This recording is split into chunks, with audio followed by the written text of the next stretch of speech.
Bonsoir, docteur Fissemi. Comment vous allez? Ça va bien, et pour toi, Winnie? Ça va très bien, merci. Alors, aujourd'hui, c'est une grande journée, hein? C'est une Tout à journée fait. de célébration, Tout à fait. C'est l'anniversaire de notre impératrice. une célébration pour les Haïtiens, mais je pourrais même dire tous les peuples noirs, en fait. Absolument, absolument. Super. Je vois que vous vous êtes mis beau pour l'occasion. On fait ce qu'on peut, hein. Je voulais savoir, que représente pour vous l'impératrice?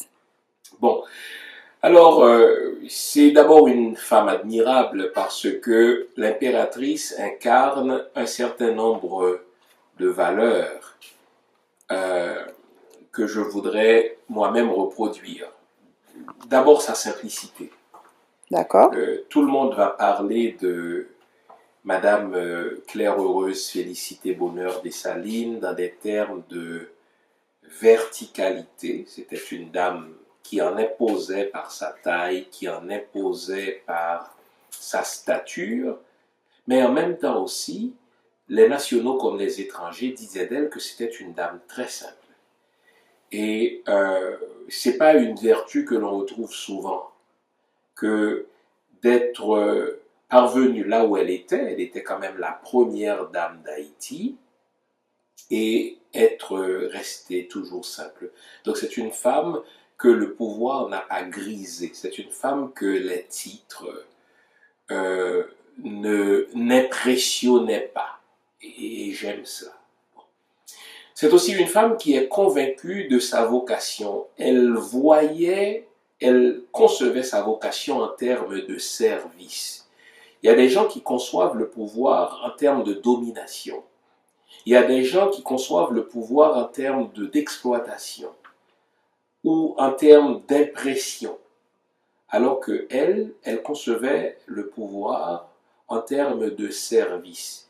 Si elle était la première dame d'Haïti, le premier État noir indépendant, n'est-ce pas, en Amérique, le premier État noir indépendant depuis que les Européens ont commencé à kidnapper nos ancêtres, etc., eh bien, elle n'a pas conçu son rôle autrement que pour servir. C'est ainsi qu'elle servait les soldats, elle servait les humbles, elle servait ceux qui étaient élevés en dignité, mais elle le faisait avec la même constance. Et ce qui m'impressionne chez l'impératrice, c'est que même après la mort, enfin l'assassinat de son mari, c'est-à-dire lorsqu'elle n'était plus au pouvoir, elle continuait à servir. C'est-à-dire, voilà une femme qui est la même, qu'elle ait été première dame ou qu'elle ne le soit plus, est restée la même. Elle concevait ses relations avec les autres en termes de service. Et ne serait-ce que pour ça, j'admire. Et puisque j'ai aussi un faible pour l'élégance, eh bien, tout ce qu'on lit sur cette femme, toutes les notices biographiques, tout ce qu'on raconte sur elle, va toujours laisser une place pour parler de son élégance. Non seulement une élégance au niveau physique, mais également une élégance au niveau de ses manières. Et je pense qu'en ceci, elle a beaucoup à nous enseigner. Waouh, ça se voit que vous l'aimez beaucoup, en Oui, fait. oui. Je sais que vous avez quand même nommé plusieurs valeurs que vous appréciez chez elle, mais est-ce qu'il y a certaines valeurs qui viennent vraiment vous chercher, que vous sentez qu'il y a un lien entre elle et vous à Mhm. travers ces valeurs? Oui, je suis père de 4 filles et que de constater que longtemps avant que le monde ait commencé à parler de féminisme, d'égalité homme-femme, de complémentarité homme-femme, eh bien, à travers la vie de l'impératrice, on voyait que c'est une femme qui déjà incarnait l'égalité des hommes et des femmes. Mais c'est aussi une femme très humaine, c'est une femme universaliste. On se souvient tous de cet épisode quand, pour nous débarrasser à tout jamais du spectre de la menace que représentaient les Français sur le territoire haïtien, son mari, l'empereur Jean-Jacques Dessalines, songeait à, n'est-ce pas, à venger le sang de ses frères noirs qui ont été assassinés par les Français, etc. Donc, dans un, dans un réflexe de justice naturelle, Dessalines songeait à rendre aux Français la monnaie de leur pièce. Et Madame Dessalines a quand même plaidé pour que Dessalines laisse la vie à quelques Français. Et elle l'a fait d'égal à égal avec son mari. J'aime cela. Elle n'avait pas besoin de titre particulier. Bien sûr qu'elle était l'impératrice, qu'elle était la première dame, mais sans ces titres-là, et même avant de les avoir obtenu ces titres-là, on sentait que dans son rapport avec Jean-Jacques Dessalines, c'était un rapport égalitaire, un rapport égalitariste. Et pourtant, on sait que l'environnement dans lequel elle a grandi, l'environnement de domination de l'homme par l'homme, c'était un environnement très hiérarchisé. D'abord, les esclavagistes ont forgé l'idée de race pour nous faire croire en la fiction que nous, les Noirs, nous sommes inférieurs à eux les Blancs, ce qui est une fiction. Mais la colonie reposait sur une hiérarchie stratifiée des classes, des races, etc.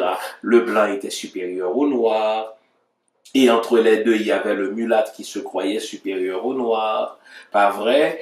Et les classes se battaient les unes contre les autres, tandis que vous avez là une femme qui grandit dans cet environnement-là, qui est née dans cet environnement, qui a grandi dans cet environnement, et qui ne s'est jamais laissée, pour ainsi dire, intoxiquer par ses contre-valeurs. Elle a négocié avec son mari d'égal à égal, et à chaque fois, ça c'est important, à chaque fois que son mari devait prendre une décision politique, voire dans la première constitution, elle a su infléchir, elle a su influencer le cours de l'histoire pour s'assurer que ces valeurs d'universalisme, ces valeurs d'humanisme, ces valeurs de complémentarité, de, d'égalité homme-femme, etc., se retrouvent à travers les politiques publiques. Et c'est précisément de cette manière que j'élève mes filles. En sorte que, malgré le fait qu'on était au 19e siècle, on a vu une Madame Claire Heureuse Félicité Bonheur Dessalines sans complexe. J'aime les gens qui n'ont pas de complexe d'infériorité ou de complexe de supériorité. Elle est constante dans ses pratiques et dans ses manières. C'est quelque chose que j'apprécie chez elle. Super, wow. Ça donne envie de la connaître pour ceux qui ne la connaissent pas. C'est possible de la connaître. Bien sûr. Il faut lire sur elle, oui, bien sûr. Super. Juste pour terminer, j'aimerais savoir quelle leçon qu'on pourrait tirer de cette femme aujourd'hui, à travers, pour les Haïtiens, pour les contemporains ou même à l'international aussi. Quelle leçon qu'on pourrait tirer d'elle? On parle aujourd'hui du procès Petro-Caribé qui doit se tenir et que les dirigeants ne veulent pas faire, justement. Mais en quoi consiste le procès? L'enjeu de Petro-Caribé, c'est des politiciens qui ont planté leurs deux mains dans les caisses de l'État. Eh bien, lisez tout ce que vous voulez sur Madame Félicité Claire Heureuse, vous n'entendrez jamais dire que cette femme-là a détourné de l'argent public pour son profit personnel. Et même après le terrible assassinat de son mari, on lui a fait des offres, elle est restée elle-même. Donc ce n'est pas une femme qui est motivée par l'appât du gain. Or, quand on regarde l'histoire de ce pays-là, n'est-ce pas, la plupart de nos dirigeants, la plupart de nos politiciens, n'est-ce pas, ont confondu la cassette de l'État avec leur cassette personnelle. Ils ont confondu, n'est-ce pas, la caisse de l'État avec, n'est-ce pas, leur trésor personnel. Voilà une femme qui montre que au-delà de l'argent, il y a les gens. Et pour Madame Félicité Claire Heureuse, n'est-ce pas, eh bien, être haïtienne, c'est servir son pays, c'est servir sa patrie, c'est servir ses compatriotes. Mais servir, pas nécessairement avec des titres ronflants. Une chose que j'ai apprise d'elle, c'est qu'elle serait à l'origine de cette fameuse soupe Giromont dont nous sommes tellement fiers parce que justement elle tenait à aider les soldats pendant la guerre de l'indépendance, elle tenait à les aider de la manière la plus pratique qui soit en les nourrissant des produits du terroir. Si vous vous rendez en Haïti ces jours-ci, nous importons tout et puis nous tirons fierté du fait que, moi je connais une famille qui tire fierté du fait que même son pain, lui, vient de la Floride. C'est une imbécilité. Donc aux yeux de Madame Claire Félicité Heureuse, ça aurait été une aberration parce que pour elle, le terroir comptait, la culture de ce pays comptait. Donc énormément de leçons à retenir de Madame l'impératrice, mais il y en a une en particulier sur laquelle je veux insister, c'est son sens du service.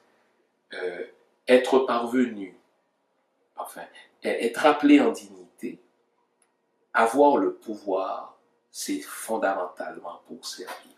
Donc, puissent nos dirigeants actuels et ceux de demain s'inspirer de la vie de cette femme, son sens du service, sa simplicité, mais également son amour d'Haïti. C'est une femme qui aimait Haïti. Je ne veux pas répéter l'expression de Louis-Joseph Janvier, qui lui aimait Haïti d'un furieux amour.